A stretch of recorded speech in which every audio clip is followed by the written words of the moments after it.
Hello everyone! In this tutorial we're going to remove cosmic rays from our 2D spectra using the neat task La Cosmic, made by Peter van Dokkum at Yale.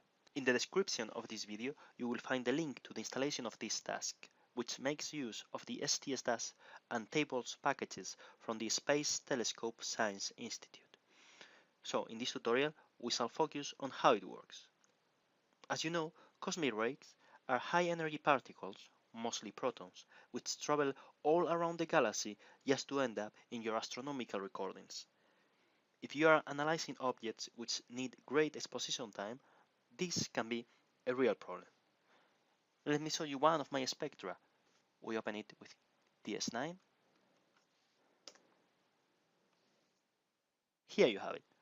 This is the emission of an H2 galaxy seriously contaminated by cosmic rays. This can be solved by combining consecutive recordings of the same object, but this is a luxury we don't always have, so we need to use image processing algorithms. For that we can use the La Cosmic task. We go to our IRAF terminal and we use this command. The La Cosmic task makes use of a Laplacian edge detection algorithm to define regions of great contrast.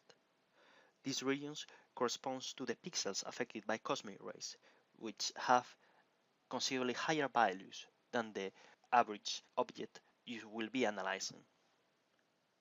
By adjusting the parameters in this command, such as the gain and the red noise, as well as the sigma for the detection limit, we define the strength of the algorithm. Myself, I just leave the former, the gain and the red noise, constant, and I play around with the sigma. Smaller values means a more strict threshold. This means that more and weaker cosmic rays will be removed. Bigger values for sigma mean a more loose removal. Only the most intense cosmic rays will be clean. Ideally, you want to remove all the cosmic rays and so set a low value for sigma. However, doing this, there is a risk the task will modify sky pixels and scientific data, such as the continuum in your spectra. As you will see, we must check the resulting image after each application until you find the right configuration for this task with your data. Finally, in this command line, you need to set the frame name, the output frame name, and a name for a pixel mask, which the code will automatically generate. Okay, let's run it. Now, this task takes some time. It will run the algorithm 4 times, and at the end of each loop, it will tell you how many cosmic rays it has removed.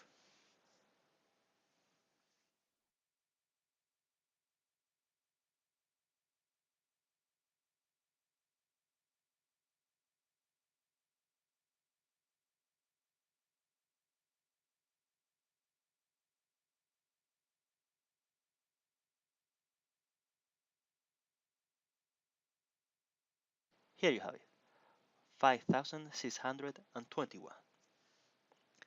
By the way, in my experience, in the right configuration for this task, each loop will have less and less cosmic rays removed, even none at the last one.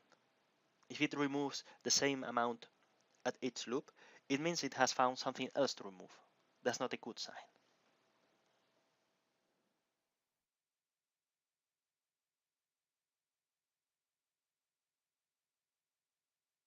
It has removed 1078. Very good.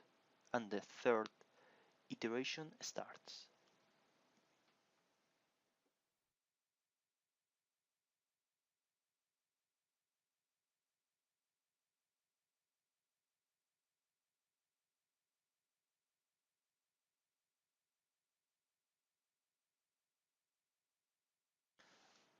Now, just 93. And the fourth loop and final starts.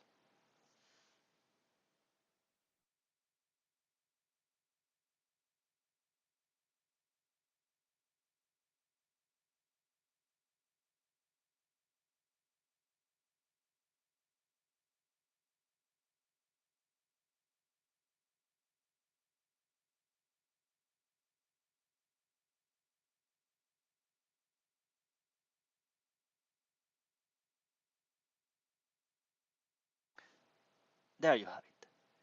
Just 13 cosmic rays in the 4th iteration. Very good. Let's take a look at these images.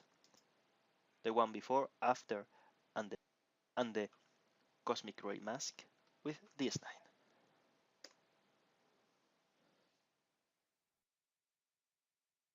Okay, a trick to look at these images, we go to frame,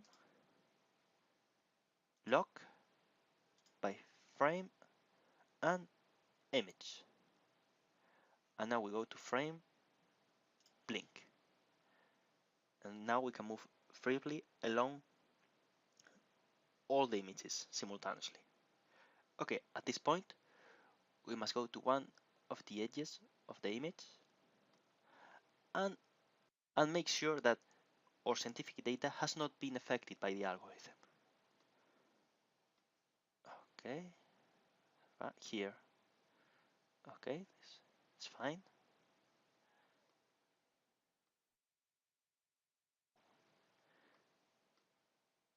Up.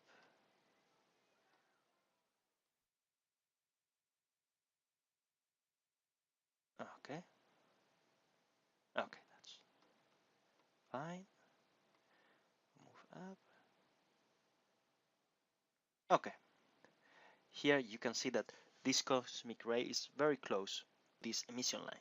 We must make sure that the cosmic task has only removed the cosmic ray. To do that, you must compare the intensity values after and before, which are given by DS9. We can see that in the original image, the pixel value was around 5,000, which is considerably above any hydrogen line, while the intensity value after the application of the cosmic task is just 547. So we can assume it's okay. Continue going up.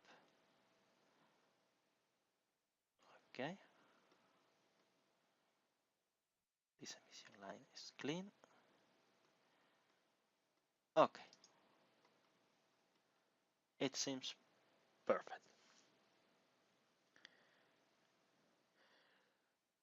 Now you must evaluate your next step.